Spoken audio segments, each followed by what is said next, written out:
Delighted to be here this morning again with you, Chairman Dix. I said this morning the Dixon-Slaughter combination's been working pretty well, I think, and delighted to see you, Mr. Simpson. I think you and I could have done a mean duet here. I wouldn't be surprised. And Mr. Cole, how nice it is to be here with you as well this morning. And I said again this morning I couldn't make it as a blues singer, so now I'm a member of Congress, so we'll see if I can make that stretch out here a little. But we're happy to be here with you because it's always been such a pleasure, Mr. Dix, for your great strength and courage and what we've worked through together to support the National Endowment for the Arts. So thank you for that.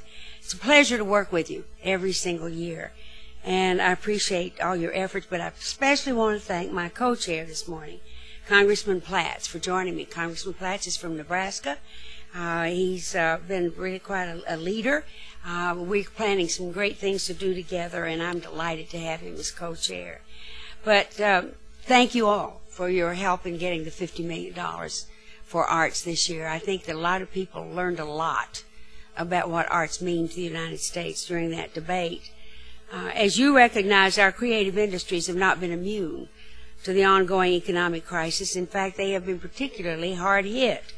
As corporate donations decrease, consumer spending on arts and cultural activities dwindle, as organizations struggle to maintain their budgets, and arts and humanities funding decline as states struggle to manage their fiscal challenges.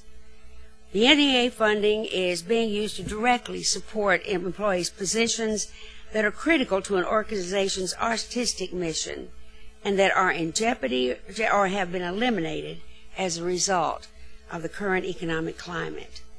This funding is being distributed in a timely and targeted manner to our most deserving organizations.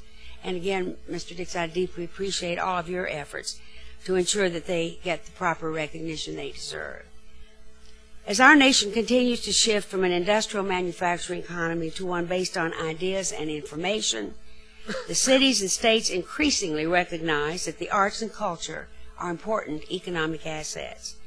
They create a hub of economic activity that helps an area becoming an appealing place to live, to visit, and to conduct business. The industries also create jobs, attract investments, generate tax revenue, and stimulate local economies through tourism and urban renewal. And that's why both the National Governors Association and the U.S. Conference of Mayors agree that investing in arts and culture-related industries provide important economic benefits to both local and regional economies. It is also no surprise that America's overall nonprofit arts and culture generates $166.2 billion of economic activity every year. The national impact is significant. It supports 5.7 million jobs and generates $29.6 billion in government revenue. Think about that for a moment. For the small amount of money that we put in, we get back $29.6 billion.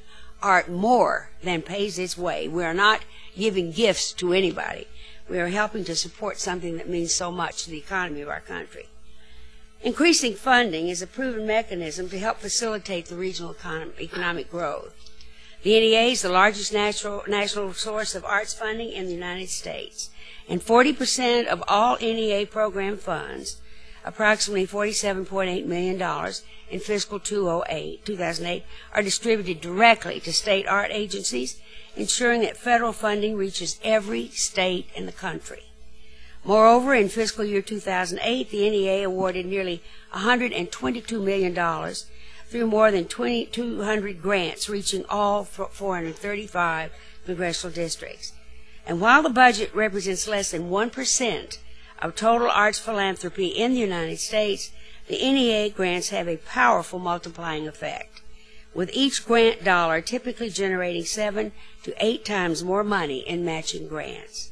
No other federal agency or private organization facilitates nationwide access to exceptional art to this extent.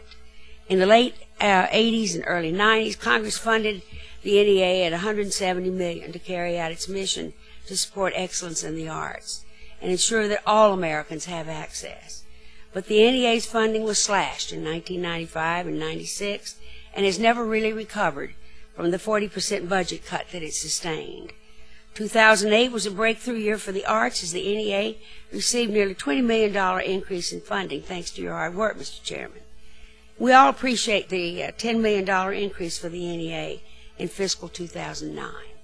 Nevertheless, its invaluable programs remain seriously underfunded, and the agency continues to struggle to meet the growing demand for its popular programs. From the work of nonprofit arts agencies to the impact of cultural tourism, the creative sector is important to state economies all across the country. Federal support for America's nonprofit cultural organizations must go on if we hope to continue enjoying the substantial benefits that they bring. In addition, we must continue to cultivate arts. To expose our children to the arts is essential if we ever hope for them to reach their fullest potential. Exposure to the arts fosters learning, discovery, and achievement in our country. Research has proven that participation in arts education programs stimulates the creative, the holistic, the subjective, and intuitive portions of the human brain, and we need all of that we can get.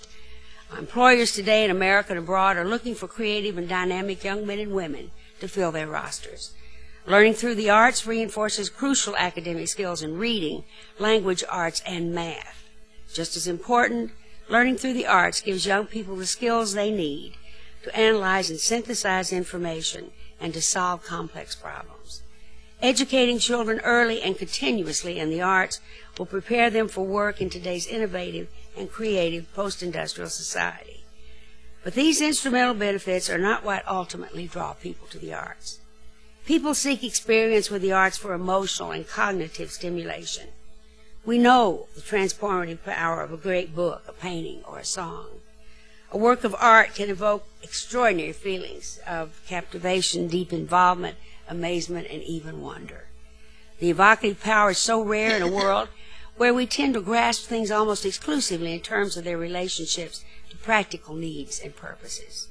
Stimulating this mental and intellectual activity only enhances our creativity and imagination, only strengthens our ability to empathize with others, deepens our understanding of the human spirit.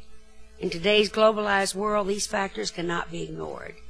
We cannot assign a price tag to the intrinsic benefits that the arts bestow on individuals and across communities and society at large. I know that there are many important requests before your subcommittee today, and there are many federal agencies struggling to overcome funding shortages. But I'm compelled to ask that you take into consideration the returns we get on our investment in the arts. American artists share with us a piece of their spirit and their soul with every creation. It is a labor of love for artists, and it brightens the life of each one of us, bringing us joy and comfort, enlightenment and understanding in ways impossible to find otherwise.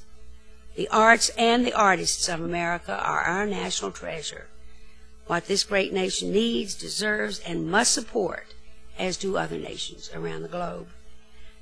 Let me add one thing that is fascinating to me as a scientist.